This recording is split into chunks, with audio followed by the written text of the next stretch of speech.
1 João capítulo 5, verso 13 ao verso 14.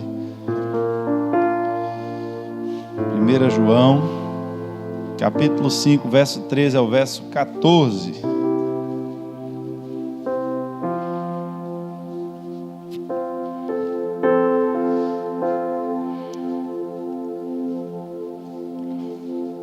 Eu vou estar lendo na Nova Versão Internacional, então se você estiver abrindo no seu aplicativo, você pode selecionar a versão que eu vou estar lendo. Vai estar escrito NVI. 1 João, capítulo 5, do verso 13 ao 14. Se você abrir a Bíblia de trás para frente, você acha mais rápido. Está perto do livro de Apocalipse. É a primeira carta de João. Não é o Evangelho, é a carta. 1 João, capítulo 5, do verso 13 ao 14. Primeira carta de João, não o Evangelho. Todos acharam? Amém. A palavra de Deus diz assim, verso 13 e 14. Escrevi estas coisas a vocês que creem no nome do Filho de Deus, para que saibam que têm a vida eterna. E esta é a confiança que temos ao nos aproximarmos de Deus. Se pedirmos alguma coisa de acordo com a vontade de Deus, Ele nos ouvirá. Vou ler de novo. Se pedirmos alguma coisa de acordo com a vontade de Deus, Ele nos ouvirá. Pai Santo, Pai amado, estamos aqui na Tua casa nessa noite. Que o Teu Espírito, Senhor, possa nos conduzir, meu Pai, nesse momento. E que a Tua graça, Senhor, seja manifesta. Que possamos, meu Deus, estar aqui, meu Pai, nesse momento alinhados com o Teu reino. E que essa dimensão, meu Pai, seja a dimensão da manifestação da Tua presença nessa tarde. Que o Senhor visite cada coração, cada um dos irmãos que aqui entraram. E que o Senhor permita, meu Pai, que esta palavra seja vida na vida de cada um deles. Que eles possam se sentir fortalecidos, que eles possam se sentir acolhidos e abraçados por Ti nessa tarde, meu Pai. É o que te pedimos em nome de Jesus. Queridos, há um segredo que João nos revela de extrema importância.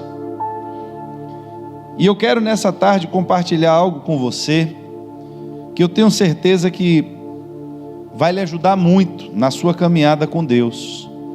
Porque João, ele faz um resumo de tudo que ele escreveu na sua carta. E ele vai dizer no final, olha, eu escrevi tudo isso que vocês leram até aqui, todas essas coisas, para que vocês saibam, para que vocês tenham certeza de que vocês têm a vida eterna. E essa é a confiança, ou seja, se vocês têm a vida eterna, vocês têm a vida de Deus, vocês já têm a vida eterna. Eu quero que vocês saibam que diante de tudo que eu escrevi aqui, vocês precisam saber, ter certeza de que vocês já têm a vida eterna, vocês já têm a vida de Deus em vocês. E a confiança que nós que temos agora essa vida de Deus, é que ao nos aproximarmos dEle, se pedirmos alguma coisa de acordo com a sua vontade, Ele nos ouvirá. Irmãos, esse de acordo com a vontade de Deus é algo que a gente precisa ter muita sabedoria, porque isso pode ser interpretado tanto para mais como para menos. Tem gente que não tem vontade, a vontade dele toda, meu irmão, e aí, meu irmão, você vai para onde amanhã? É de acordo com a vontade de Deus. O senhor vai trabalhar amanhã, irmãos? Irmão, depende da vontade de Deus. Tudo na vida dele é submetido à vontade de Deus. Já tem outros que agem de outra forma. Tudo é a vontade dele e ele não tem nada da vontade de Deus. E nós precisamos entender de forma lúcida qual é a importância da compreensão, porque aqui João diz que, primeiro, é o que nos dá confiança diante de Deus.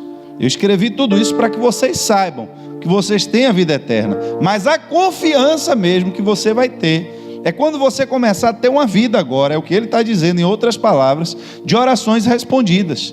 Mas para que as suas orações sejam respondidas, você precisa agora entender qual é a vontade de Deus. Existe uma vontade de Deus que ela é manifesta. Você, quando lê a Bíblia, você conhece a Deus.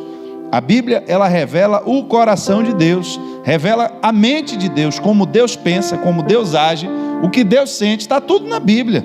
A Bíblia diz que Deus se entristeceu porque a humanidade estava no pecado. Revela de uma forma que a nossa linguagem compreenda o que Deus sente, porque Deus, ele não é humano como nós, mas usando uma linguagem fácil para a gente entender, a Bíblia revela, olha, Deus ficou triste de ter feito o homem.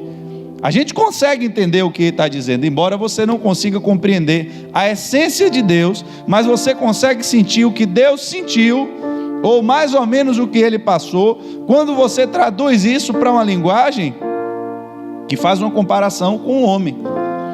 Diz como Deus pensa, o que Deus quer, o que Deus espera do homem. Existem linhas gerais, e existe uma vontade de Deus que ela já é manifesta, que não precisa eu estar consultando a Deus sobre o que já está escrito na sua palavra. Eu não preciso vir para a igreja, sentar aqui e dizer, Deus fala comigo porque eu quero matar o meu vizinho. Eu quero saber se é da tua vontade que eu mate o meu vizinho. Você não precisa consultar Deus para isso. Por quê? Porque essa vontade de Deus, ela já é manifesta, inclusive está na lei de Deus. Não matarás. Eu não preciso consultar mais a Deus sobre o que Deus já manifestou a respeito da sua vontade. Deus, eu quero saber do Senhor se é para eu continuar com esse homem ou se é para eu acabar meu casamento. Você não precisa mais consultar Deus para o que já está escrito na palavra de Deus. Você só precisa conhecer a palavra de Deus. Mas vai ter situações, irmãos, na nossa vida e decisões que nós precisamos tomar, que nem tudo vai estar escrito em conformidade, ou você vai achar de uma forma tão aberta dentro da palavra de Deus, porque são situações específicas da minha e da sua vida. Foi por isso que quando Jesus nos ensinou a orar, e essa preocupação de orar veio dos discípulos. Ele disse, olha, João ensinou os discípulos dele a orar. Certamente que os discípulos viam que Jesus destoava dos líderes religiosos do seu tempo, porque a vida de oração que ele levava era uma vida de oração diferente.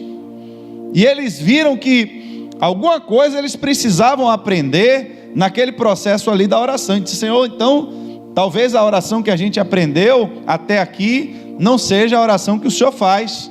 Nos ensine a orar. E Jesus vai ensinar a oração do Pai Nosso, e você vai ver em Mateus, do verso 6, do 9 ao 10, na parte final, que ele vai dizer, que seja feita a tua vontade, assim na terra como no céu. Eu estou orando a Deus, e estou submetendo a minha oração a Deus, a minha vida a Deus, os meus projetos e os meus planos à vontade de Deus. E aqui, irmãos, há uma conexão que nos traz uma urgência, porque você pode dizer, mas pastor, essa situação de descobrir a vontade de Deus está ligada à sua oração. Eu estou despertando você para a tomada das nossas decisões na nossa vida, que não tem a ver só com a oração, mas começa pela oração. Porque se você for um crente esperto, se você for um crente aliançado com Deus, você não vai tomar nenhuma decisão na sua vida, aí preste atenção, sem que você tenha orado. Mas eu quero lhe dizer também que não adianta você querer orar só quando você precisa tomar uma decisão. Você já precisa levar uma vida de oração. Você já precisa levar uma vida de conhecimento da vontade de Deus. Não adianta eu querer viver uma vida fora da vontade de Deus. Não adianta eu querer viver uma vida sem cumprir o princípio da oração. E na hora que eu vou tomar uma decisão, aí para essa decisão eu quero a vontade de Deus. Para essa decisão eu vou orar. O cara está na igreja, está perturbado, está cheio de problema, não ora, aí vê a menina, e aí vem com a cara mais lavada. E aí, pastor, diga, meu filho, qual é o problema? Eu já sei tudo. Quando eu vejo a cena, geralmente o cara vem na frente, né, com a cara mais de pó, a menina vem atrás com a mão para baixo, olhando para o chão. Eu já sei o que vai rolar. Não, pastor, é porque a gente gostaria de orar. Amém. Mas ore mesmo, é para orar mesmo. E ore para não cair em tentação primeiro, né? Depois você ora para outra coisa. Mas vamos começar orando logo essa daí, antes de saber se é da... que a gente quer saber se o relacionamento aqui é da vontade de Deus, se não é, não é? A pergunta é a seguinte: a sua vida já é uma vida de acordo com a vontade de Deus? Você já tem buscado a vontade de Deus para todas as outras coisas na sua vida? Ou você está vindo conversar com o pastor só para tirar a menina de tempo? Para querer dizer, não, minha filha, aqui, ó, seriedade, eu sou um homem espiritual, né? Aí é com jovem, todo mundo gosta. Mas às vezes tem homem também, mulher, que está no emprego. O emprego às vezes é puxado. É, pastor, eu quero orar ao Senhor aí para saber se esse emprego é da vontade de Deus mesmo para a minha vida. Vem também. Mas por quê? Não, meu irmão, está uma tribulação, aquele emprego, e ali uma luta. Eu quero saber se é da vontade de Deus. Irmãos, se nós buscarmos a vontade de Deus apenas para pequenas decisões na nossa vida, nós estamos correndo um sério risco de ir para o inferno. Preste atenção. Porque a vontade de Deus, a gente gosta desse versículo, a gente quer compreender esse versículo, porque há uma chave espiritual aqui muito grande. É um cheque em branco que Deus colocou na sua mão de lhe dizer: olha, tudo que você pedir, Ele ouvirá, tudo, desde que seja de acordo com a vontade de Deus. É tudo, o que você pedir. Se pedirmos qualquer coisa a Ele, de acordo com a vontade dEle, Ele ouvirá. E quem não gostaria de ter as suas orações atendidas por Deus? Mas o problema é que nós não podemos usar essa ferramenta apenas quando nos convém. Não podemos orar ou desejar ter um momento de oração com Deus apenas quando há uma necessidade. E querer descobrir segredos na Bíblia para destravar cadeados. Porque parece que a gente está vivendo em um tempo de misticismo gospel. Não há mais uma vida de comunhão com Deus, não há mais uma seriedade de relacionamento, de compromisso, de intimidade com Deus, mas há segredos espirituais que a gente revela e que destrava portas, e como se essas portas elas fossem desconectadas do caminho, irmãos. Existem coisas que sim, a gente precisa se aprofundar na Bíblia. Tem temas que muitas vezes a gente está nadando no raso, enquanto eles são muito mais profundos. E é isso que eu quero que você compreenda nessa tarde. Mas eu não posso interpretar esse versículo de João e querer lhe dizer que você pode orar e pedir a Deus o que você quiser, e vamos descobrir a vontade de Deus, se você não compreender que Jesus disse: olha, nem todo aquele que me diz Senhor, Senhor, entrará no reino dos céus, mas apenas, tão somente, aquele que faz a vontade de meu Pai que está no céu. Antes de eu orar, para pedir qualquer coisa a Deus, segundo a vontade dEle, porque se eu orar e pedir de acordo com a vontade dEle, a Bíblia está me garantindo que Ele vai me ouvir. E como eu fico feliz, como eu fico satisfeito em compreender isso, porque é exatamente o sentimento que João disse. Eu estou falando tudo isso para que vocês saibam que vocês têm a vida eterna, mas o que vai lhe dar confiança é quando você tiver as suas orações respondidas, e elas serão respondidas quando você orar em conformidade com a vontade de Deus. Isso é bom para a gente. João está dizendo o que é que passa para a gente. Isso nos passa confiança. Mas temos que ter, quando falamos da vontade de Deus, o mesmo temor de entender que se eu não compreendo a vontade de Deus para orar, e se eu quiser buscar a vontade de Deus apenas para orar, por temas específicos que eu preciso, eu estou correndo um sério risco de ir para o inferno, porque eu não faço a vontade de Deus. E posso dizer que Deus é o meu Senhor. Se você for ler o resto do contexto de Mateus 7:21, o que vem depois, Jesus ele estava falando de oração. Ele ensina exatamente o Pai Nosso no capítulo 6 de Mateus. No capítulo 7 ele entra falando da perseverança na oração, e depois ele vai chegar nesse tema, onde ele vai dizer que muitas pessoas vão chegar para ele e vão dizer: eu manifestei poder dentro da igreja. Eu revelei a vida das pessoas. Jesus, só precisava ver. Quando eu entrava no mistério, era um negócio que até Satanás saía da igreja, porque só precisava ver, meu irmão. Era um manto, era a revelação do oculto e do profundo. Era dom de cura que Deus me usava. E Jesus vai chegar para essas pessoas e vai dizer: e qual era a vontade de Deus? Você sabia o dom não era seu, o dom era de Deus. Tudo quem fez através de você foi o Espírito do próprio Deus. Você não tem nada, você não faz nada, você não pode nada.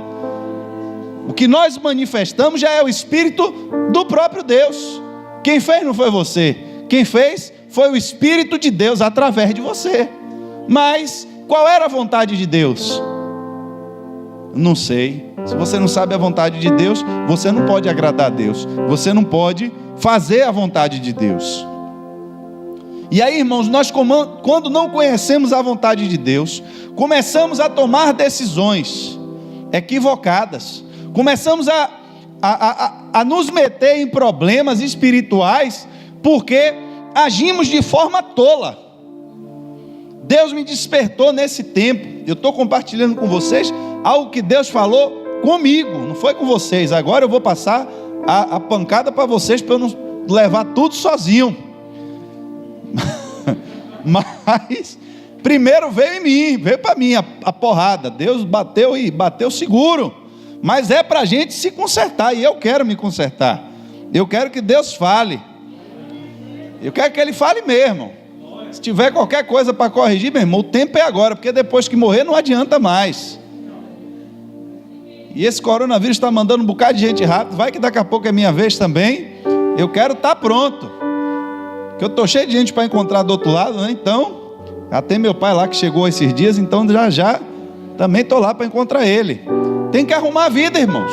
A gente tem que viver nessa vida pronto para morrer todos os dias. Não tenho que me arrumar para morrer depois. Eu tenho que viver pronto para morrer para Cristo todos os dias. Todo dia eu tenho que estar pronto para ir para o céu, todo dia. Não posso escolher o dia, é todo dia. Então, olha o que Eclesiastes no capítulo 5, verso 1 diz, e eu vou lhe falar uma coisa que nós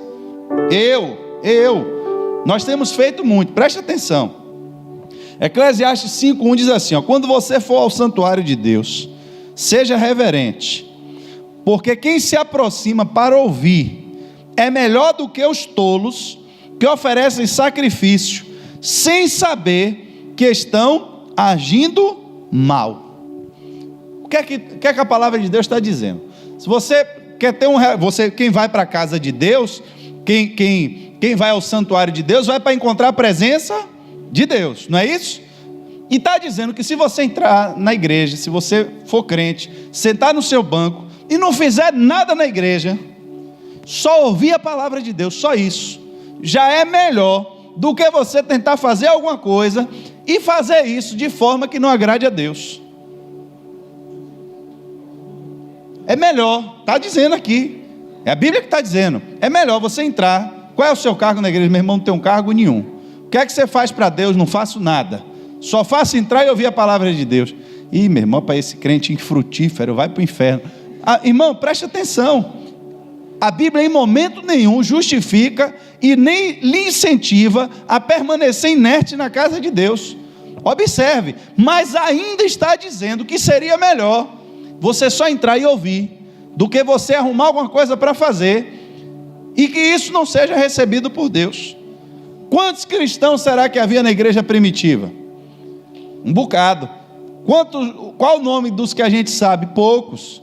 Alguns se destacaram porque fizeram coisas boas, outros porque fizeram coisas ruins. Está lá o nome de Barnabé, você vai ver, Barnabé era um homem cheio de dinheiro, aceitou Jesus, vendeu tudo que tinha, entregou nos pés dos apóstolos. Alguém viu e disse: a gente já entendeu agora como é que faz para ser aceito na igreja. Irmãos, está assim, ó. Está assim, ó. Gente que entra na igreja igual Simão Mago. Ele tinha a vida dele lá fora no mundo, que lá no mundo ele sabia como se articular com pessoas poderosas, sabia como se articular com governantes, sabia como se articular com os empresários. Vem para dentro da igreja e quer fazer a mesma coisa aqui dentro, a mesma coisa, e aí começa a querer corromper as pessoas, começa a querer produzir frutos que não são dele, mas ele vê o irmão produzir, ele diz: olha rapaz, aquele negócio ali de Barnabé, o cara vendeu tudo, meu irmão. Quando ele entregou, o homem foi exaltado na igreja e foi aplauso, eu sou novo aqui na igreja, ninguém me conhece ainda, eu acho que se eu fizer um negócio daquele ali, vão me aplaudir também, irmão. Eu acho que a coisa mais ridícula do mundo seria você subir num pé de manga e encontrar uma melancia pendurada. Você ia entender que aquele fruto não pertence àquela árvore. Nem todos vamos produzir os mesmos frutos para Deus, porque cada um tem uma essência diferente. Quando você não sabe quem você é em Deus, quando você não tem identidade, quando você não tem visão, quando você não tem discernimento, você vai ficar querendo copiar o que alguém está fazendo, sem entender qual é seu chamado. E tudo que você faz sem fé, a Bíblia diz que é pecado, porque sem fé é impossível agradar a Deus. E quando eu faço o sacrifício, e o sacrifício não agrada a Deus, seria melhor que eu nem tivesse feito, porque eu estou fazendo um sacrifício de tolo. Era melhor ficar quieto no meu banco. Foi a resposta que Pedro deu a Ananias. Foi por isso mesmo que você vendeu o seu terreno? Quem mandou você vender seu terreno? Alguém mandou? Deus revelou e disse que era para você vender o seu terreno? Não, senhor, não disse não. Meu irmão, por que é que você deixou Satanás entrar no seu coração para você mentir diante do altar de Deus? Preste atenção, por que é que você deixou? Não foi ninguém não, foi o próprio. Olha a revelação que Pedro tem. Um dia o próprio Jesus teve uma revelação dessa com ele, não foi? Ele falou, Jesus viu que estava por trás e disse: olha, você não conhece as coisas de Deus, Satanás, né? Quem estava falando foi Pedro, mas Jesus viu quem estava por trás, soprando na cabeça de Pedro aquela ideia, não foi? Jesus viu de onde veio o pensamento. Pensamento é igual uma seta, uma flecha que entra na sua mente. Você não sabe por que ele veio, mas você pensa. O pensamento veio de onde? Tem pensamentos que vêm da sua cabeça, pensamentos que vêm de Deus, mas tem pensamentos que são flechas, meu irmão, mandadas de Satanás na sua cabeça. Vem mesmo na sua mente. Você olha uma situação e aí vem aquele pensamento. Na hora, meu irmão, você tem que repreender. Esse pensamento não é normal não, meu irmão. Isso aqui é coisa do diabo. Está repreendido em nome de Jesus. Ananias e Safira, vocês vão ficar influentes na igreja. Vocês vão receber cargo na igreja. Vocês vão agora almoçar com o pastor. Olha, irmão, a desgraça que aconteceu na igreja primitiva foi essa aí.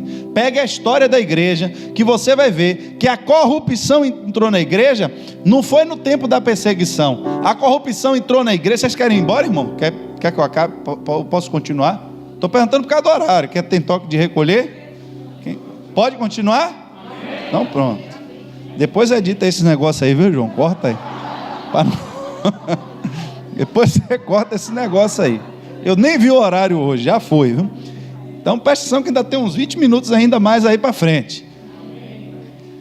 Irmãos, então, quando eu me esqueci onde foi que eu estava. Agora que deu. Primitiva, pronto.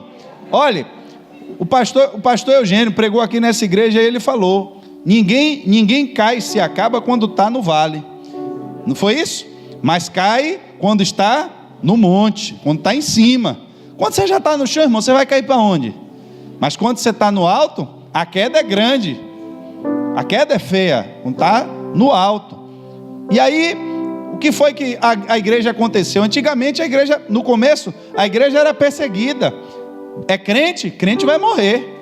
Vai morrer aonde? Queimado. Quem quer morrer queimado? Levanta a mão. Ninguém queria. Só os crentes mesmo, de verdade, que não tinha jeito. Ele dizia: ou eu vou ser crente, ou então eu vou negar a fé. Não, meu irmão, vou negar a fé não. Vou ser queimado porque não tem jeito, mas vou assumir que sou crente. A pergunta é: alguém queria ser crente por status para morrer queimado? Aonde, meu irmão? Aí o imperador vai, levanta a mão e aceita Jesus. O homem que mandava no mundo do seu tempo, chega no altar da igreja e fica de joelho na frente do pastor. Aniversário agora do imperador. Quem vai celebrar o culto de ação de graças do aniversário do imperador? Meu irmão, agora é o pastor. O filho do imperador nasceu, vai ter que apresentar o Senhor. Já pensou, meu irmão? Vai reformar a igreja toda. Tem até um filme aí que é assim, né? Que a filha do coronel vai se batizar, eles mandam reformar a igreja toda. Então, você acha que se o imperador aceitasse Jesus e fosse apresentar aqui: não, meu irmão, eu quero que pinte a igreja, vai mudar o som da igreja, mandar uns instrumentos novos para Paulo aí, a estrutura começa a mudar, porque pessoas importantes começam a frequentar o ambiente e, se você não tomar cuidado, irmãos, isso vai virando uma política dentro da igreja. Porque agora o pastor morreu. E quem é que vai assumir agora o cargo? Quem é que vai ficar agora com a vaga na mesa do imperador para almoçar? Quem é que vai receber agora os presentes do imperador? Já pensou, meu irmão? Aniversário do pastor? O imperador ia parar aí na porta, um Corolla 0 para o pastor. Tome aqui. Ô glória, já pensou? Só que o problema, irmãos, é que isso gerou corrupção. Só que essa corrupção que se manifestou depois, já queria começar no tempo de Pedro. Ó, vamos trazer presente aqui, vamos trazer dinheiro para a igreja, porque quando a gente bota dinheiro no altar, todo mundo aplaude. Só que Pedro não estava aplaudindo porque veio dinheiro para o altar. Ali havia a revelação do Espírito Santo de Deus, e o que estava sendo aplaudido ali era o mover do Espírito Santo de Deus na vida daquela pessoa. Ele fez exatamente o que o outro fez, da mesma forma. Se você tivesse sentado no culto, você ia ver a mesma ação. Um chegou com um pacote de dinheiro, todo mundo aplaudiu, deu glórias a Deus. Veio outro com um pacote de dinheiro, o pastor disse: aqui tem uma coisa errada, aqui tem uma coisa errada. Não estava andando na carne. Pedro não estava interessado em ganhar dinheiro dentro da igreja. Pedro não estava interessado em popularidade dentro da igreja. Ananias e Safira queriam subir na igreja, subir nos cargos da igreja, queriam ficar famosos dentro da igreja, queria ser conhecido, usando a política do mundo, usando o que se faz no mundo, veio para dentro da igreja. Só que Pedro estava antenado, Pedro estava ligado com Deus, Pedro estava ligado com o Espírito Santo de Deus, e viu o sacrifício de tolo que ele fez. E é como se Pedro dissesse: Ananias, era melhor você ter ficado no banco, sentado, ouvindo a palavra de Deus. Tinha sido muito melhor para você do que ter vendido sua terra, perder metade do dinheiro, e agora você vai perder a sua salvação e a sua vida. O homem cai duro e é arrastado no meio da igreja. Aí depois vem a mulher de Ananias: vem cá, minha filha, foi por isso mesmo que vocês venderam? Foi sim, senhor. Aí está o rastro de onde passou seu irmão. Irmãos, preste atenção, no tempo de hoje tem muitos rastros que estão visíveis para nós. Eu não sei porque é que Deus está levando para esse lado, não tinha nada a ver com a parte da administração, mas se veio, vamos seguir para onde vai. O rastro, ó, irmãos, você está vendo, você entra na igreja, tem rastros. O que é rastros? É quem veio antes de você. O que foi quem fez o que deu certo? Não, Barnabé, tem as obras de Barnabé, todo mundo ouviu as obras de Barnabé, mas tem agora as obras de Ananias e Safira. Os rastros de Ananias e Safira até hoje estão passando aqui pelo meio da igreja, como alerta a mim e a você, que não podemos chegar diante do altar de Deus para oferecer sacrifícios de mentira, para oferecer coisas que não são verdades. E quantas pessoas, irmãos, estão dentro da igreja?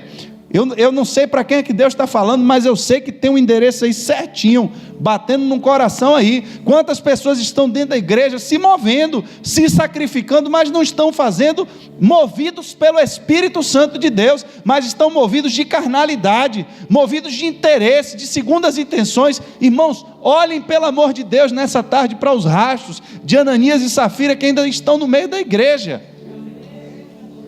Porque seria melhor você ficar sentado no banco o tempo inteiro, sem ninguém lhe conhecer, sem ninguém saber quem é você, se Deus não lhe pediu nada, e não houve um mover do Espírito Santo no seu coração, para você apresentar um sacrifício genuíno e verdadeiro diante de Deus. Sacrifício de louvor, eu quero cantar na igreja. Será que é isso que Deus quer para você? Será que quando você vem, que você acorda cedo, que você vem para aqui e você se sacrifica, que durante a semana você faz, se acontece, será que é isso mesmo que Deus quer para você? Olhe para os rastros de Ananias e Safira, porque eu não posso subir no altar do Senhor para eu querer fama, para eu querer sucesso, para eu querer aparecer, para eu querer que a igreja me aplauda, para eu compensar os meus sentimentos, os meus complexos de inferioridade, eu querer descontar isso em cima do altar de Deus, porque aqui não é lugar para isso.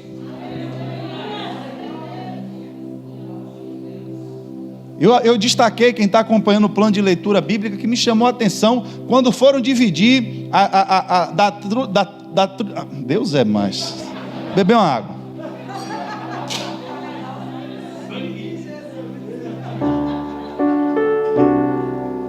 João, Essa parte entra na edição também aí, viu?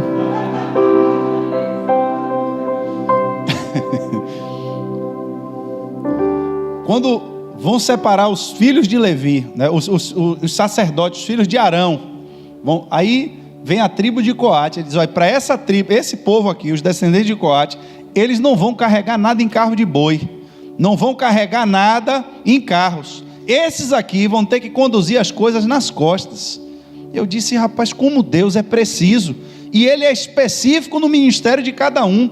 Eles vão conduzir a arca da aliança de Deus, vão ter a honra. Já pensou, irmãos, quando tinha as festas e as cerimônias, aquilo que era de mais sagrado, quem carregava era eles, mas em compensação eles não tinham auxílio de carros, eles não tinham auxílio de animais. Vocês vão levar a glória de Deus, mas tem que levar nas costas, tem que levar o peso nas costas, vocês vão ter que se sacrificar. Aquele sacrifício, irmãos, era um sacrifício agradável a Deus. Por quê? Porque foi Deus quem estabeleceu. Eles estavam em conformidade com a vontade de Deus.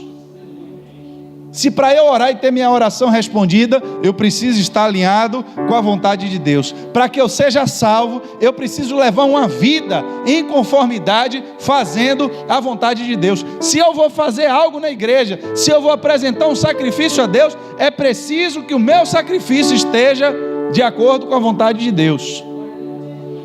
E onde foi, pastor, que Deus falou com o senhor? Vou lhe dizer agora. Às vezes, irmãos, nós agimos como meninos mimados sem perceber. E Deus falou comigo. Quando você está em casa, você tem um filho, e aí, um filho maiorzinho, já com uns 10, 12 anos. Meu filho, você não vai para a praia.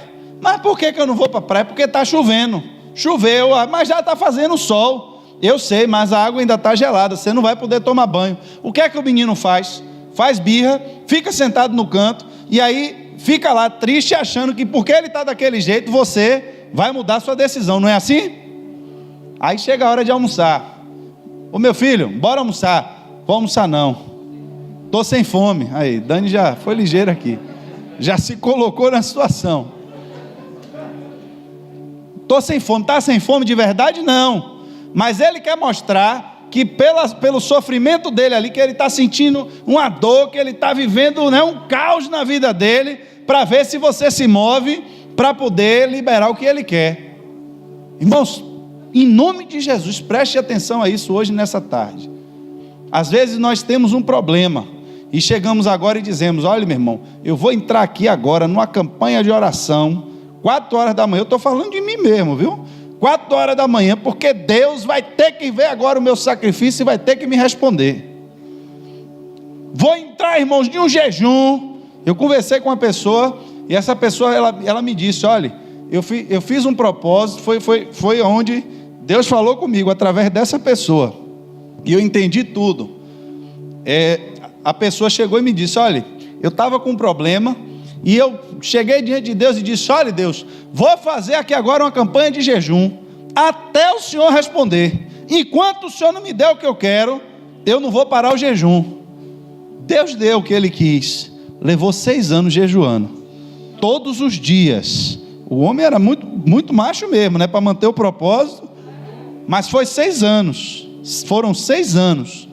Todos os dias jejum, da meia-noite ao meio-dia, todos os dias durante 6 anos. Ele recebeu o que ele queria, mas em troca recebeu uma gastrite e uma úlcera no estômago. E ele me disse: por que isso? Porque não é o que Deus quer, não é esse sacrifício. Ele falou comigo abertamente: não é isso que Deus quer. Eu estou falando de alguém que ouviu primeiro do que eu. Não é isso que Deus quer. Deus não está interessado no sacrifício, Ele está interessado que a gente cumpra a vontade dEle, que a gente já leve uma vida em constância na vontade dEle. E aí por isso a gente não vai fazer jejum? Não, a gente vai fazer jejum, a gente vai fazer orações, mas a gente vai entender que Deus vai se mover em nosso favor, porque nós vamos estar em oração, porque nós vamos estar vivendo em conformidade com a vontade dEle. Mas nós não podemos obrigar Deus a fazer nada, irmãos, com chantagem, porque indiretamente, às vezes, inconscientemente é o que a gente faz. Eu vou acordar agora de madrugada para orar todo dia, porque Deus vai ver o meu sacrifício e Ele vai me responder. Irmãos, preste atenção. quando eu me apresento diante de Deus, o meu sacrifício não chega nem perto do único sacrifício que permite que a minha e a sua oração chegue diante dele. Teve um sacrifício que agradou a ele, um sacrifício que moveu Deus, fez Deus mover e restaurar o homem, o sacrifício de Jesus. Ele já moveu esse sacrifício em meu favor, e o que eu preciso agora está de acordo com a vontade de Deus. Vamos tirar um mês de oração? Vamos tirar um mês de oração, não é pecado. Vamos para o monte orar? Vamos para o monte orar. Mas eu não posso deixar que o meu coração entenda que Deus vai me ouvir, porque eu estou me sacrificando. Meu pai vai deixar eu ir para a praia, porque eu vou ficar com fome até ele liberar. Isso quando o filho não dizia que ia fugir de casa, né? Eu vou me embora dessa casa. Aí minha mãe dizia, vá, pode ir. Aí eu me picava para o condomínio, ficava rodando, rodava, daqui a pouco dava uma fome danada. Eu dizia, rapaz, ia ficando de noite, eu vou fazer o que aqui na rua? Aí tinha que voltar para casa, não tinha jeito. Fugiu também esse aí, foi Paulo? Estevão, Pedro o quê? Paulo rumou a pedra aí sem pena, viu? Irmãos, e a gente tem que tomar cuidado com isso, porque é verdade. Deus nos ouve pela nossa fé, porque nós oramos de acordo com a vontade dele. Está aqui o segredo. Jesus disse, olha, se ele não responder na primeira, continue orando, persevere em oração. Mas irmãos, as nossas ações, elas precisam ser ações guiadas pelo Espírito Santo, precisam ser ações que demonstrem o nosso amor a Deus, a nossa reverência a Deus. A gente precisa descobrir realmente o que é que agrada a Deus, porque senão, irmãos, nós estamos fazendo sacrifícios, mas são sacrifícios de tolo. Aí eu acho fantástico Davi no Salmo 143:10 diz assim, ó, ensina-me a fazer a tua vontade, pois tu és o meu Deus. Olha a compreensão que esse homem teve antes do dia do Pentecoste, antes de dizer que o Espírito seria derramado sobre toda a carne. Olha o que Davi diz, que o teu bondoso Espírito me conduza por terreno plano. Olha, Davi ele diz, Senhor, eu preciso entender, compreender a tua vontade, mas eu não posso compreender a tua vontade se o Senhor não me ensinar. E para que seja assim, eu quero ser conduzido pelo teu Santo Espírito. Isso nos lembra aquela passagem de quando os discípulos chegaram lá na cidade e disseram, Senhor, o Senhor quer que a gente ore aqui e desça fogo do céu e mate todo mundo? A gente julga, diz, rapaz, esses discípulos estavam doidão. Mas eles não estavam doidão, eles estavam cheios de fé. Eles tinham acabado de ver um mover de Deus sem precedente. Eles estavam se sentindo fortes. Só que agora eles queriam tomar uma decisão que Jesus diz qual era o problema da decisão deles. A pergunta de Jesus é, vocês não sabem de que espírito vocês são? A questão é que eles queriam agora tomar uma decisão baseada na carne, ou no espírito de Satanás. Porque Jesus diz que ele era homicida desde o princípio, e chama aquela geração que estava ali tentando pegar ele em alguma falha, de filhos de Satanás, porque estavam querendo matar ele. Então, quando os discípulos que acabaram de viver agora um momento espiritual grande, curaram enfermos, expulsaram demônios, e chegam cheios de poder e autoridade, dizem, agora está fácil, a gente vai orar, cai fogo do céu e mata todo mundo. Jesus diz, olha, vocês precisam ser guiados pelo meu Espírito, porque se vocês derem bobeira, se vocês não estiverem atentos, vocês vão deixar de ser guiados pelo meu Espírito, e vão ser guiados por outro espírito, e qualquer espírito que não venha da parte de Deus, só vem da parte de Satanás. E era discípulo, estava andando com Jesus, mas Jesus precisou chamar a atenção e perguntar, vocês não sabem de que espírito vocês são? E a gente tem que se atentar a isso, irmãos, compreender essa vontade de Deus, dentro do que a palavra já diz a respeito dele, como precisamos viver agora, em comunicação com Deus constante, Precisamos viver na presença de Deus constantemente, sendo direcionados pelo seu Espírito, para que na hora de tomar decisões, a gente tome decisões guiadas pelo Espírito Santo de Deus, porque aí a gente vai ter certeza que estamos cumprindo e fazendo a vontade de Deus. Para finalizar, a Bíblia conta um relato que eu quero ler, um texto maior um pouco com você, para você entender um episódio em que duas pessoas estavam envolvidas no mesmo episódio. Em 1 Samuel, no capítulo 13, do verso 6 ao 14, a Bíblia vai dizer assim, ó: quando os soldados de Israel viram que a situação era difícil, a situação era o quê?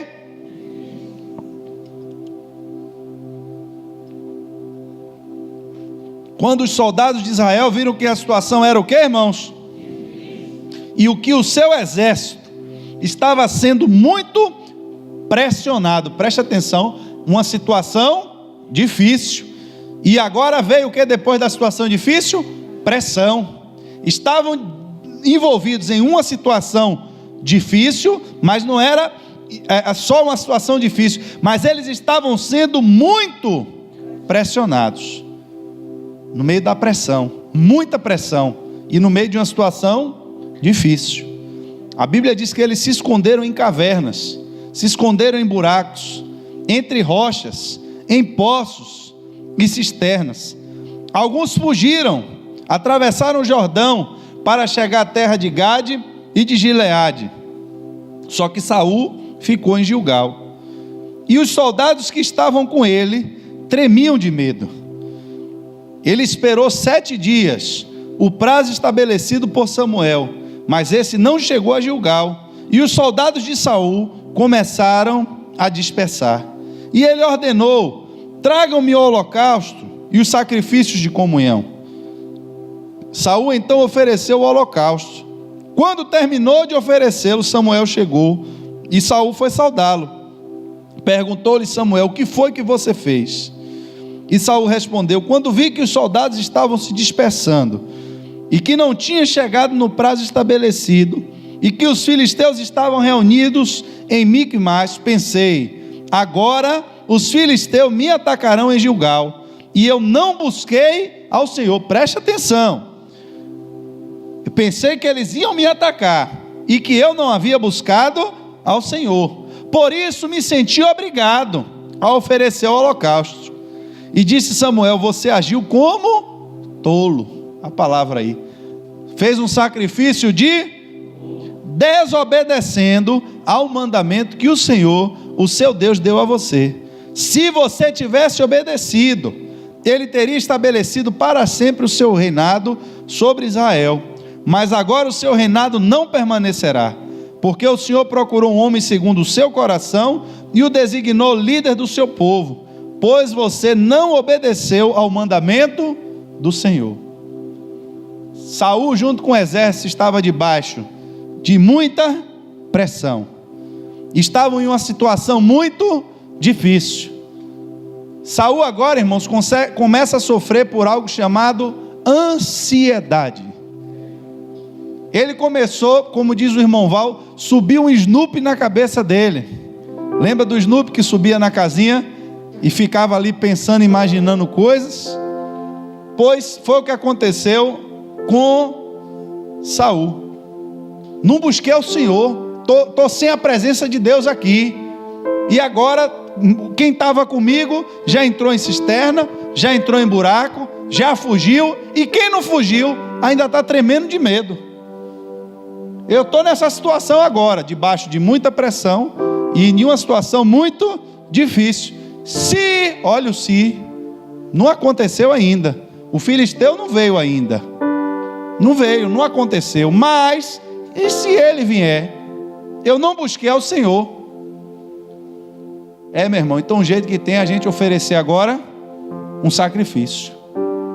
Só que ele sabia que ele não podia oferecer sacrifício. A unção que estava sobre a vida dele era a unção de rei, não era a unção do sacerdote.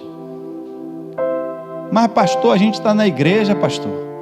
e tem uma autoridade aqui, mas ele não está fazendo o papel dele, vai vir retaliação sobre a gente. Irmãos, cuide do que é seu, deixe que Deus cuida do que não lhe pertence. Para que foi que Deus lhe chamou? Qual foi a função, a missão que Deus lhe deu? Mas pastor, mas as coisas aqui estão desandando, porque o outro líder ali já perdeu a visão, está cego espiritualmente. Irmãos, quem é você para julgar o servo alheio? Ele é seu servo? Ele é meu servo? Servo de Deus. Todos que estão dentro da igreja, qualquer cargo que alguém exerce dentro da igreja, não exerce para o pastor, não exerce para um líder, exerce para Deus. E deixe que Deus cuida, irmãos. Deixe que Deus cuida. Se você não tem fé, para quê? Que Deus cuida da sua obra, você tem fé para quê? Se você não tem fé para entender que a igreja é um ambiente espiritual e que quem está cuidando da igreja, o dono da igreja é Deus, você tem fé para mais o quê? Precisamos, irmãos, ter essa visão muito clara, que a igreja não é nossa, a igreja não é minha. Não tem uma placa ali fora escrita igreja do pastor Samuel. Se tiver, eu mando arrancar e tocar fogo. E quem estiver falando isso ainda está correndo um sério risco, não só contra si, como ainda atentando contra mim, que ainda está jogando tentação para a minha vida. A igreja é do Senhor Jesus Cristo. Todos nós que estamos aqui somos servos do Senhor Jesus Cristo. Precisamos cada um fazer aquilo que nos foi dado, cumprir com o chamado que Ele nos deu, mas o dono da igreja se chama Jesus. Toda honra, toda glória, todo louvor, tudo que houver de bom dentro da igreja é do dono da igreja. Situação muito difícil, muita pressão, não lhe dá o direito de você fazer aquilo que não foi chamado, não lhe dá o direito de passar por cima de uma autoridade constituída por Deus, não lhe dá o direito. Faça o que você foi chamado, cumpra a sua missão, cumpra seu papel. Se Deus lhe chamou, irmãos, para tocar, venha tocar. Se Deus lhe chamou para ficar aí como obreiro, fique como obreiro e deixe que Deus vai cuidar de quem não tiver alinhado com Ele. Eu precisava da presença de Deus, precisava buscar o Senhor. É o argumento dele, preste atenção. Eu tive que passar por cima de sua autoridade aqui, tive que descumprir o mandamento do Senhor, porque senão, meu irmão, a gente ia perder a batalha. Aí, esse negócio, irmãos, de dentro da igreja, a maior ferramenta que Satanás tem dentro da igreja, a maior, eu vou expor Satanás aqui, a maior, é essa fofoquinha que fica aí dentro, de que fulano não é homem de Deus. Você viu, olha, a líder de não sei o que, meu irmão, ali não é de Deus não. Eu já ouvi coisas aqui dentro dessa igreja, dentro dessa, não é de outras não, estou falando daqui, que Deus deu visão de não sei o que, aí você vê a segregação dentro da igreja, vê a destruição dentro da igreja. Satanás, porque não tem coragem, o diabo é sujo, ele não vem aqui na frente, não chama o pastor. Por que não chama o pastor? A igreja tem pastor, né? Se não achar o pastor daqui, acha o pastor presidente, mas chame e diga, ou então faça o que a Bíblia manda, cumpra o que a palavra de Deus diz. Se Deus lhe disse que seu irmão está em pecado, ou se você viu seu irmão em pecado, bote no jornal à tarde, não, espalhe para a igreja toda pedindo oração pela vida dele, publique no Instagram e no Facebook que o irmão está em pecado, que jornal à tarde não tem mais, pronto. Mas é isso que as pessoas têm feito. Às vezes se perguntam por que naquela religião está escrito de uma forma tão clara que não pode fazer aquelas coisas, e a gente vê as pessoas fazendo. E por que às vezes está tão claro também na Bíblia, quando você surpreender seu irmão em pecado, chame ele, converse com ele e diga: olha, meu irmão, Deus me mostrou que você está envolvido em pecado, e eu estou lhe dando um recado porque Deus quer que você se conserte. Você não tem tanta autoridade assim de Deus? Não tem tanta certeza assim que foi Deus que lhe falou? Chame a pessoa e diga. Mas fica um redemoinho dentro da igreja. Aí chama uma fofoquinha gospel, né? Ai, meu irmão, estou lhe falando aqui porque você sabe que Deus me usa no oculto, no profundo, no manto, na revelação. E daqui a pouco está a destruição, incêndio dentro da igreja aqui. Líderes me procurando dentro da igreja. O que foi, meu filho? O que é que está acontecendo aqui? Rapaz, está acontecendo isso, isso, isso. Quando a gente vai ver o que é, tá. E por que não chega para mim? Por que não me chama? Porque falar para cego, irmãos, às vezes é fácil. Convencer cego do caminho que você quer é fácil. Mas você falar com quem conhece, eu lhe convencer que o São Rafael é lá na BR, dá muito trabalho. Você conhece o caminho, não dá não? Mas se eu pego o pastor Clóvis aqui, que é de São Paulo, não sabe nem para que lado fica, e diz: pastor, o senhor pega aqui essa rua aqui, desce aqui essa ladeira direto, pega a direita que o senhor vai parar no São Rafael. Ele vai. Por quê? Porque ele não conhece o caminho. Mas quando você chega alguém que conhece, para você vir com meninice, vir com essas ações de Satanás dentro da igreja, irmão, não acha espaço. Não tem espaço para isso, porque se está errado, irmãos, Jesus não quer condenar ninguém. A Bíblia diz que foi Ele que disse: o Filho do Homem não veio ao mundo para condenar o mundo. Como é que a igreja está condenando? Porque a igreja, daqui uns dias, só estava faltando isso. Ainda bem que esse Covid veio para bagunçar tudo aí, para quando arrumar, ver se arruma direito. Porque já tinha gente na igreja só faltando me pedir esse cargo: elaborar certidão de caminhamento para o inferno. Mas já tinha gente na igreja com esse cargo aqui, infelizmente. Elaboração de certidão de encaminhamento para o inferno. Porque tem crente dentro da igreja que olha para o irmão e diz: aquele ali já vai para o inferno. O que é que você está fazendo para ele não ir? Jesus lhe chamou para mandar ele para o inferno? Para você atestar e certificar que ele está indo para o inferno? Ou lhe chamou para salvar e buscar quem está se perdendo? E é com essas decisões erradas, irmãos. É com isso aqui, ó. Mas estava debaixo de muita pressão, pastor. Estava debaixo de... Olha, a situação era muito difícil. Eu estava achando que os irmãos já iam se perder. Irmãos, não se preocupe não, irmãos. Quem cuida da obra é Deus. Quem cuida da obra é Deus. Não tem nada que passe aqui que Deus não saiba, que Deus não veja. E se Deus já saiu da igreja, irmãos, coitada da igreja que ele já saiu. Porque você é a igreja. Eu sou a igreja. Se Deus não está na igreja, isso significa que na sua vida não tem a presença de Deus. Porque se uma pessoa estiver dentro da igreja e o Espírito de Deus estiver com uma pessoa traz a presença de Deus para dentro da igreja.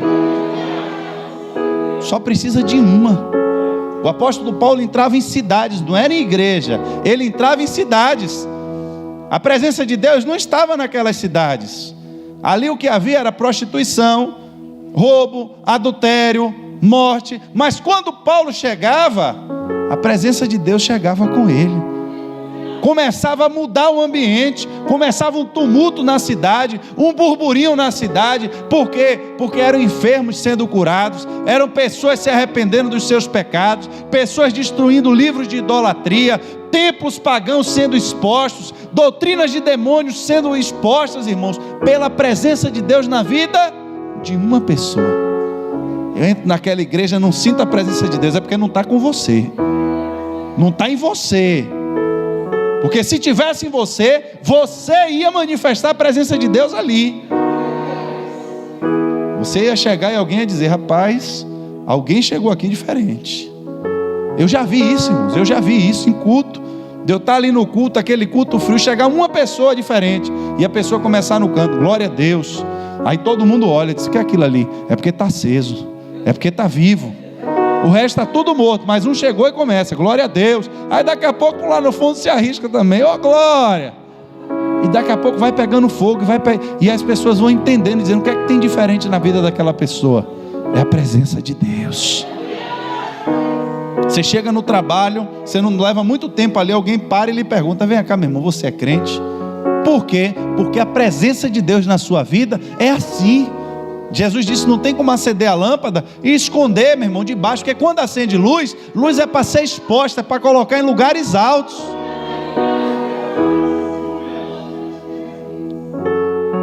Mas o problema dos cargos, o problema das posições, eu tenho que dar uma resposta ao povo. Estão cobrando de mim, está todo mundo indo embora, o que é que eu vou fazer agora? eu vou ser mais do que Deus. Deus colocou esse profeta, mas eu acho que esse profeta não é bom o suficiente, porque ele não cumpre os prazos dele. Ele disse que ia chegar aqui em 7 dias, já venceu o prazo do profeta. Então está na hora de Deus também me colocar como profeta. Se ele não me colocar, eu mesmo me coloco. Igrejas de um dom só, está cheia por aí. Qual foi o dom que Deus lhe deu? Não, Deus me deu o dom de músico. Então vai ser uma igreja que você vai entrar, só vai ter música. 90% do culto é só música. Por quê? Porque é o dom que tem. Na hora que vai pregar, você vê uma palavrazinha, um negócio raso, acabou. E o que é mais que tem? Nada. A um Deus deu o dom da visão, aí ele vê, aí você entra no culto, o louvor não tem nem instrumento, é o povo às vezes só batendo palma ali, não sei o quê. Cadê o louvor? Não, pastor, o senhor está errado. Vá ler a Bíblia. Vá ler a Bíblia. Quando foi instituída a adoração a Deus, quem instituiu o louvor no culto? O que foi que mandou fazer? Meu irmão, tem riquezas de instrumentos, que todos os instrumentos louvem a Deus. Mas porque você não sabe, porque você não conhece, porque não é o seu dom, você mata o de quem tem, porque você não quer que ninguém cresça. Você quer só o seu dentro da igreja. Aí a igreja é só o quê? O culto todo, do início ao fim, só mistério e revelação. O que é que o povo aprende da Bíblia? Nada. Sabe o que é da Bíblia? Nada. E na hora da adoração não tem louvor. Por quê? Porque não tem alguém usado por Deus para dirigir o louvor. É só o povo lá na palma e uma irmã cantando desafinado. Não estou nem nada contra quem canta desafinado não, irmãos. Mas bote no altar para cantar quem foi chamado por Deus para fazer. Igreja de um dom só. Aí eu chego aqui na igreja, Deus começa a me usar, e o pastor chega e diz: meu irmão, o senhor não pode sacrificar, o senhor é rei, se contente com o que Deus já lhe deu. Mas pastor, mas meu cargo está apertado, porque o profeta não está funcionando, o povo está com medo, o povo está se escondendo em buraco, a gente tem que dar um jeito. Meu irmão, calma, meu irmão, o profeta vai chegar. É, pastor, o senhor está sem visão, está sem direção de Deus. Vou alugar uma garagem ali na rua da esquina e vou montar o meu ministério, porque o meu ministério aí eu sacrifico a hora que eu quiser. Vai, irmãos, que o profeta vai lá atrás de você também, não se preocupe não. Eu só tenho pena no dia que o profeta bater e dizer: olha, você está achando que você está agradando a Deus, mas tudo que você fez achando que era para atrair a presença de Deus, você destruiu, foi o seu ministério, você destruiu a sua vida, você destruiu o seu casamento. Quantas pessoas estão fazendo isso? Porque querem abrir o seu ministério, querem abrir a sua igreja. Por quê? Porque lá eu faço o que eu quiser, lá eu sacrifico a hora que eu quiser, lá eu sou rei, lá eu sou sacerdote, lá eu sou bispo, lá eu sou arcanjo, lá eu estou até adorando a Deus com o olho fechado, voando, parecendo um querubim. Você acha que Deus está recebendo coisas contrárias à palavra dele? Coisas em desacordo com a palavra dele? Aí Deus diz: foi por causa desse sacrifício que você fez. Olha o que ele fez. Fez e o sacrifício era para invocar a presença de quem? E Deus disse: foi por causa desse sacrifício que você perdeu o seu reinado. Se você tivesse esperado o tempo, tivesse esperado o momento, se você tivesse se submetido à autoridade da palavra de Deus, Deus tinha confirmado seu reino para sempre. Mas porque você não sabe obedecer, porque você não conhece a vontade de Deus, acabou o seu reinado. Irmãos, o profeta vai embora. O homem tinha acabado de tomar uma decisão errada, não foi? Acabado de fazer algo contra a vontade de Deus. Aí passou, o profeta foi embora, ele ficou aí, ele agora resolve consultar o Senhor. Vai consultar o Senhor. 1 Samuel 14:37, a Bíblia diz: então Saul perguntou a Deus: devo perseguir os filisteus? Tu os entregarás nas mãos de Israel? Só que agora, irmãos, a Bíblia diz que Deus não respondeu nada. Silêncio de Deus. Tem muita gente que venceu guerras, venceu batalhas. A primeira batalha foi vencida. Primeiro momento ali, você meteu a cara, foi, venceu, ganhou. Mas aí, o problema é que a gente não vive de uma batalha só. Sacrifiquei a Deus ali, o profeta veio e me abençoou e foi embora. Eu venci aquela batalha, mas o profeta foi embora. E agora? Eu preciso de uma resposta de Deus. Só que quem anda em desobediência com Deus vai consultar Deus, mas qual é a resposta que Deus vai dar? Nenhuma. E aí, irmãos, começa agora aqui algo para a gente entender. A Bíblia vai mostrar que houve uma batalha, houve uma guerra. Ele disse que Deus não respondeu nada a ele, não foi? Não respondeu nada, presta atenção. Só que entre o sacrifício que ele fez e esse dia que ele ora, perguntando a Deus se deve atacar os filisteus ou não, houve aquela guerra que estava lá atrás. Porque o povo de Deus estava com medo, se escondendo dentro de buraco, a pressão era grande, não foi isso? E havia um problema sério ali para eles resolverem. Aí ele faz o que não era para fazer, fez o que não era para fazer, só que Deus depois deu vitória. Deus deu vitória, ele venceu a guerra. O resultado foi esse, eu estou falando o resultado, ele venceu a batalha. Só que depois dessa teve outra, e na outra batalha Deus não respondeu nada. Primeira lição: o fato de você ter vencido uma batalha não significa que Deus se agradou de você. Venceu a batalha, mas não teve mais resposta de Deus. Agora teve silêncio de Deus. Deus não falou nada. Aí ele vai investigar, bora descobrir o que foi que aconteceu. Por que é que a gente venceu a batalha e agora Deus não quer dizer mais nada para a gente? Irmãos, foi descoberto, ele lançou sorte e descobriu que o pecado estava nele e na casa dele. E aí ele pergunta para o filho dele: meu irmão, o que foi que você fez aí? O que foi que aconteceu? E aí o filho dele vai dizer: olha, eu passei pelo campo, vi o mel e comi mel porque eu estava com fome. Só que Saul, irmãos, depois de ter sacrificado sem ser autorizado por Deus, ele vê uma batalha se formando. E eu acho interessante isso aqui. Quando em 1 Samuel 14, 18, 19, eu vou ler para você ver. Quando ele viu a batalha se formando, eu estou falando pela visão de Saul, fez o sacrifício, todo mundo com medo, se tremendo, um pulando dentro do buraco, veio a palavra de Deus para ele e disse: olha, Deus não se agradou com o que você fez, você perdeu o seu reinado aqui. Mas passou um tempo, e aí Saul começa a ver grito, e alguém chega para ele e diz: olha, meu irmão, os filisteus estão batendo em retirada. Ele disse, então, aí em Samuel 14, 18, 19 diz assim: Samuel ordenou a Aías: traga a arca de Deus. Naquele tempo ela estava com os israelitas. Só que enquanto Saul falava com o sacerdote, o tumulto no acampamento filisteu ia crescendo cada vez mais. Então Saul disse ao sacerdote: não precisa trazer a arca. Está todo mundo com medo, preste atenção. Tinha uma situação muito difícil e eles estavam sendo muito pressionados. Ele diz: eu preciso da presença de Deus, porque está difícil, tem muita pressão, mas tem que esperar o profeta, tem que esperar o sacerdote. Meu irmão, se eu não sacrificasse, a gente ia morrer, porque eu precisava da presença de Deus.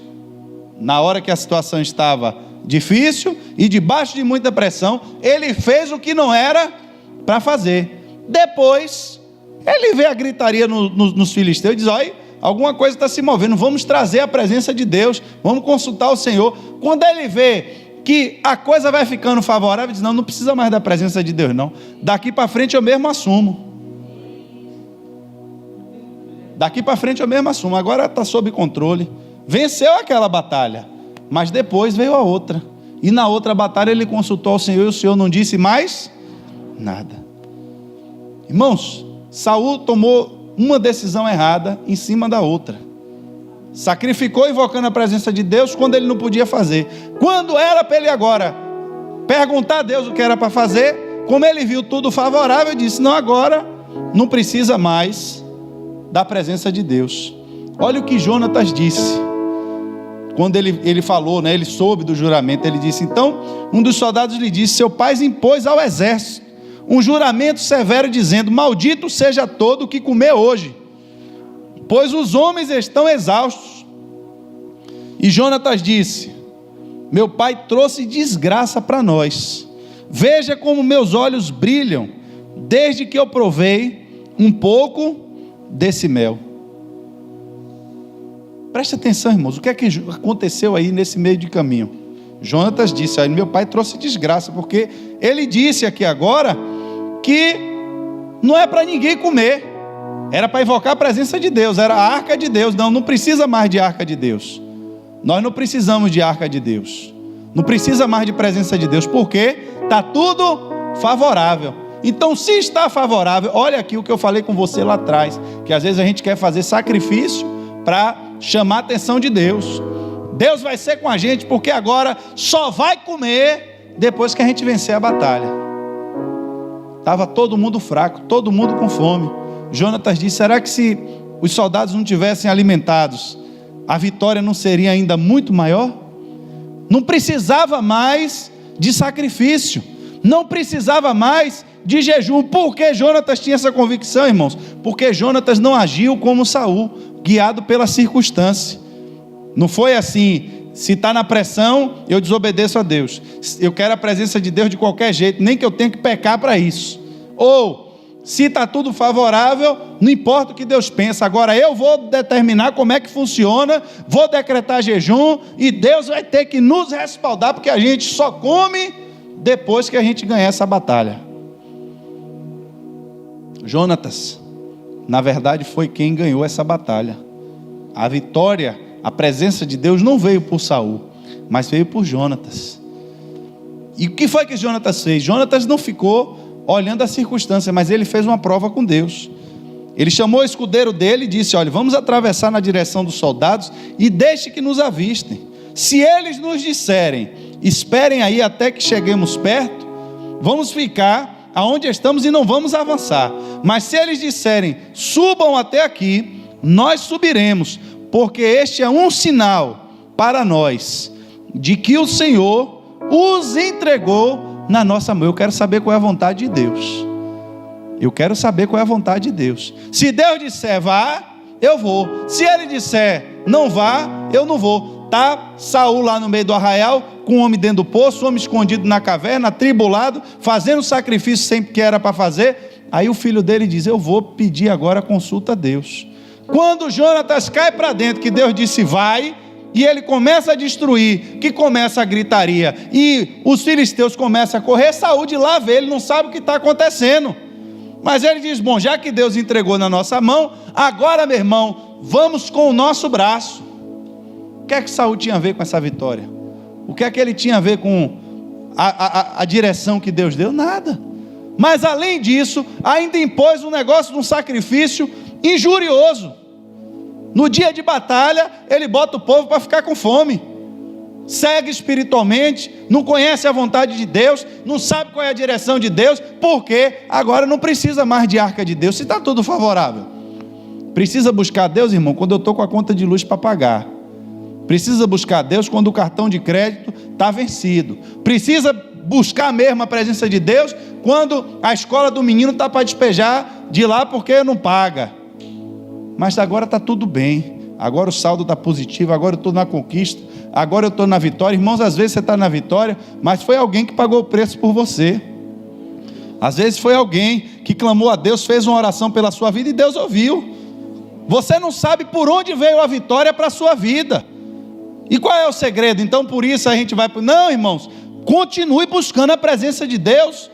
Você não estava disposto a tudo na estante, aí até a pecar para invocar a presença de Deus, mas agora está favorável, então agora não importa mais a presença de Deus. Deixa a arca de Deus e vamos com o nosso braço, vamos com o nosso entendimento. E aí bota o povo para fazer jejum em dia de batalha. E quase o pobre do Jonatas ainda morre por causa desse ato impensado de Saul. Só que todo mundo que estava na batalha viu. E os soldados disseram: nunca, juramos pelo nome do Senhor que nem um só cabelo da cabeça de Jonatas cairá ao chão, pois o que ele fez hoje foi com o auxílio de Deus. 1 Samuel 14:45. Então os homens resgataram Jonatas e ele não foi morto. A Bíblia diz no começo desse versículo: será que Jonatas, que trouxe essa grande libertação para Israel, deve morrer? Ia morrer por quem? Por causa do juramento do próprio Saul. Se não bastasse ter sacrificado sem ter autorização para isso, dispensou a presença de Deus porque viu que a batalha estava favorável e fez um juramento que por pouco não mata o filho dele, que era por quem a vitória de Deus chegou no meio do arraial. Aí a Bíblia diz, às vezes é melhor você ficar no banco quieto, sem tomar decisão nenhuma, ouvindo só a palavra de Deus, do que você inventar de fazer sacrifício, irmãos, fazer sacrifício de tolo, porque gente pode morrer por causa de suas decisões erradas. Crentes, assassinos de crentes dentro das igrejas, botando fardo sobre as pessoas, estigmas sobre as pessoas. A gente está aqui para levar o fardo uns dos outros, para suportar as culpas uns dos outros, para se compadecer pelo pecado uns dos outros e incentivar. Irmão, não caia não, irmão, não fique no chão, não levante. Mas já tem gente aqui que parece que já está no céu, já santificou a ele mesmo, de tal forma que ele não vive nem mais no corpo do pecado. E ele não senta nem do lado de uma pessoa aqui, porque ele acha que a vida da pessoa é atribulada. Ele vive já em um nível de santidade dele mesmo, que ele está quase elevando o ki e ficando com o cabelo amarelo, igual o Saiyajin do Dragon Ball Z. Vai sair voando daqui a pouco aqui. Preste atenção, irmãos, todos nós somos pecadores. Todos. A Bíblia diz que quem disser que não tem pecado é mentiroso. Mas pastor, eu não me prostituo, eu não fumo, eu não bebo. Olha a arrogância no seu coração, olha o tamanho da soberba que está aí. Porque se você tivesse o mínimo de humildade do caráter de Cristo, quando ele chegou diante de Pilatos, Pilatos disse, o senhor é o rei? Ele disse, meu irmão, quem está dizendo é o senhor. Ele podia ter dito, você sabe com quem você está falando? Irmãos, precisamos nos humilhar debaixo da potente mão de Deus. Precisamos entender que sem a presença de Deus na nossa vida, a gente só vai dar bola fora. E seria melhor que a gente não tivesse cargo nenhum. Seria melhor que a gente não tivesse à frente de nada. Porque quando você só está sentado no banco ouvindo, a única coisa que você depende de você mesmo é a sua salvação. Mas quando você ainda se mete para fazer alguma coisa na igreja, e você se desalinha com Deus, se desalinha com a liderança da igreja, e começa a sacrificar onde não deve, a assumir coisas que não é para você, a falar mal de irmão, a criar essas picuinhas dentro da igreja, essas revelações fantasmas que ninguém sabe de onde veio. Um dia meu pai disse que estava na igreja, disse que uma mulher levantou, veio rodando, então o pastor pregando, chegou aqui na frente e disse, homem de Deus, desça do altar. O pastor presidente estava sentado atrás. E aí o irmão que estava pregando, né, ficou assustado, assombrado com aquela situação, com tanto rodopio, com tanta zoada.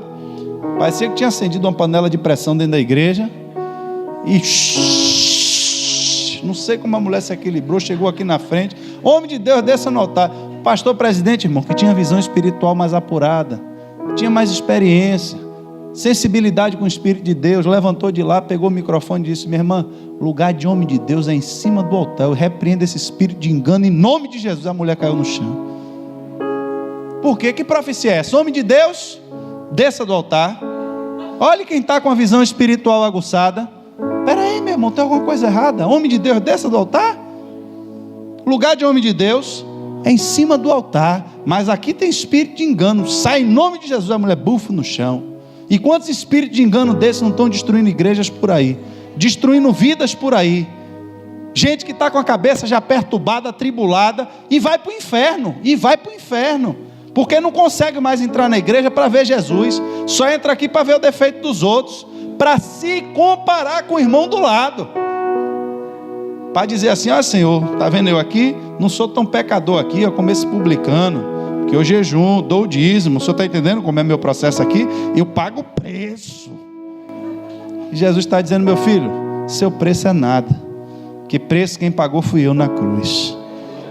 Hoje você depende só da minha misericórdia, você depende da minha graça, e fique bonitinho, bem humildezinho, mansinho, para que eu tenha pena e misericórdia de você, Porque se eu não quiser ter misericórdia de você, não tem preço que você pague pela sua salvação. Você depende só da minha graça, do meu favor, é só isso. O que é que nós estamos fazendo para merecer a graça? É merecer o favor. Não é merecer reconhecimento, não é merecer medalha, é para merecer só favor. Quem chega, irmãos, para pedir favor, chega como? Hein? Você acha que os crentes, tem crente por aí que está chegando assim diante de Deus? Já tem crente aí, irmãos, que está chegando diante de Deus lá, só mandando fazer uma cruz para ele também, para ter no céu a dele e a de Jesus. Aí Paulo diz, olha, ainda que você fizesse sua cruz, ainda que você se crucificasse aí como você quer, se isso não fosse genuíno, por amor, pelo mesmo propósito que Jesus fez, porque ele morreu na cruz, não foi para virar estrela, ele morreu por amor. Se não houver amor no coração, se você está fazendo isso só para chamar atenção, você morreu de forma inútil, perdeu seu sacrifício. A oração depende da vontade de Deus, a salvação depende da vontade de Deus, o sacrifício depende da vontade de Deus. E o salmista diz, Senhor, me ensina a tua vontade, que o teu Espírito esteja em mim, para me direcionar, para que eu possa viver constantemente na tua vontade. Fique de pé, irmãos, em nome de Jesus. Eu gostei desse culto de 17 horas, que dá para a gente pregar à vontade. Eu acho que eu nunca preguei tanto aqui nessa igreja. Ainda é cedo, mas não vai para casa assistir Faustão não, meu irmão. Nada contra o Faustão não, mas você vai para casa ficar com sua família. Edita também. Mas vá aproveitar para dormir mais cedo hoje, para oração aí. A Dani disse que já vai dormir cedo hoje para acordar amanhã para lá.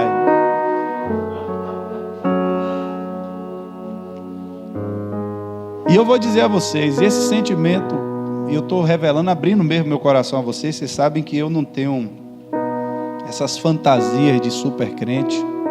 Acho que essa roupa não dá nem em mim. Eu estou gordinho para vestir ela, que ela é bem apertada, bem justa. Essas roupas de super-herói, já viu que é tudo coladinho para ficar os abdômen? Se eu botar aqui vai ficar um negócio meio atribulado. Roupa de super-herói não dá em mim não.